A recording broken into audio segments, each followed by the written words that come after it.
Hello and welcome to this presentation or short seminar on 3 things to know about the buyer's request for repair. I'm Jim URQUHART. First, this is being recorded on November 11, 2013.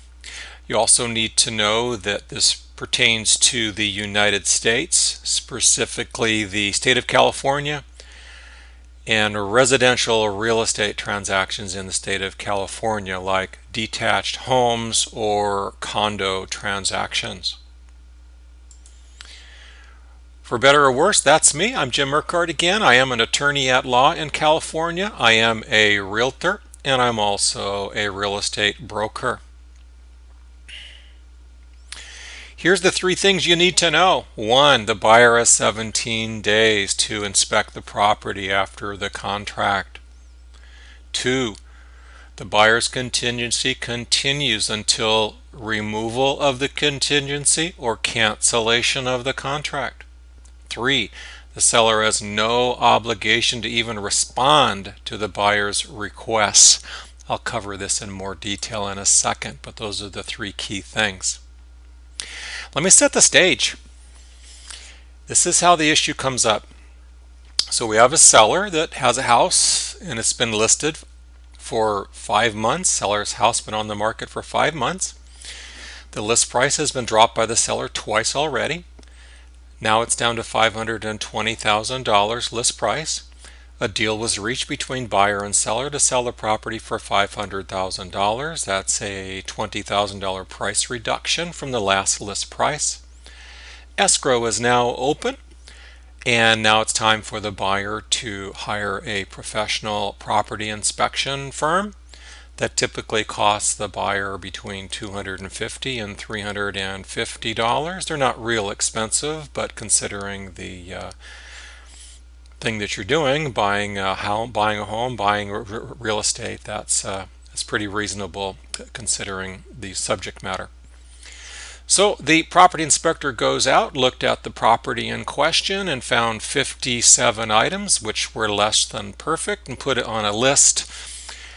And now the buyer, I don't know how wise it is, but many buyers will, like it or not, take that punch list, in this case 57 items, from the property inspection firm that were less than perfect about the property, give that to the seller and ask the seller to fix or repair all of them, and that's what was done in this case. Let me get a little bit specific here. A couple items just to give us a feel for this. One item, say, is the grout in the bathroom, and the other another item is a broken beam, rafter beam in the attic. Now, the grout was in the bathroom. That was seen by the buyer when he made an offer on the property.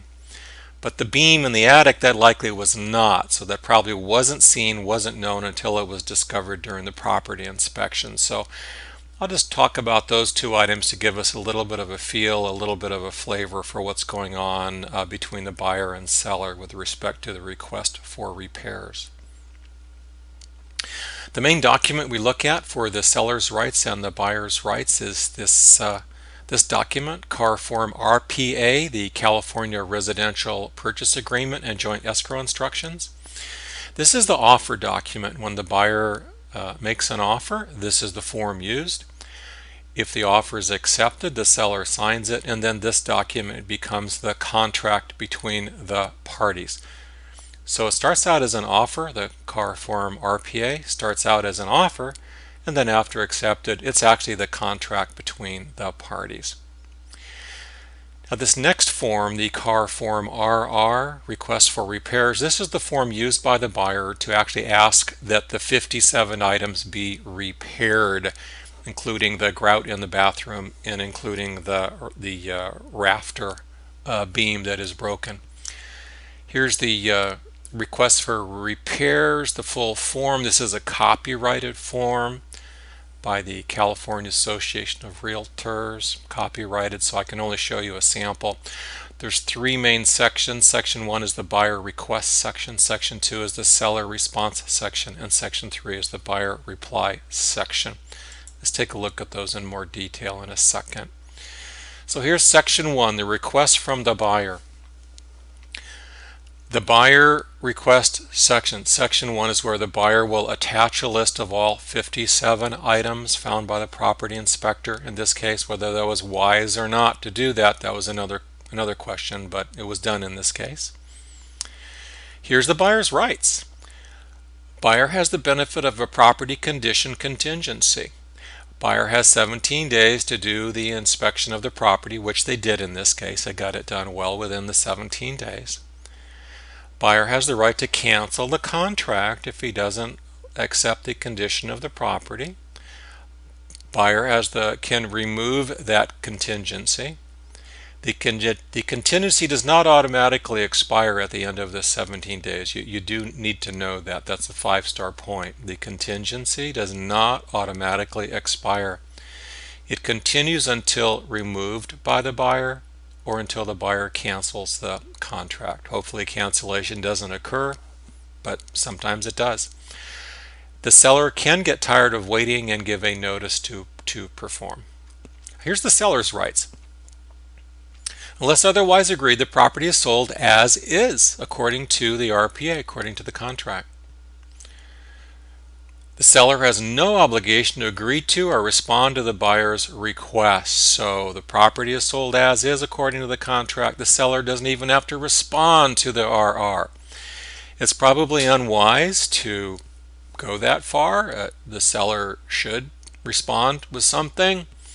But if the seller goes to the extreme and enforces the as-is rights to the extreme and doesn't respond to the RR, that will probably mean the deal will fall through, buyer will cancel, and the seller will now have to find a new buyer and attempt to start all over again with a new buyer. So hopefully middle ground can be reached between the buyer and seller, and that can be avoided. But the seller has some very powerful rights also.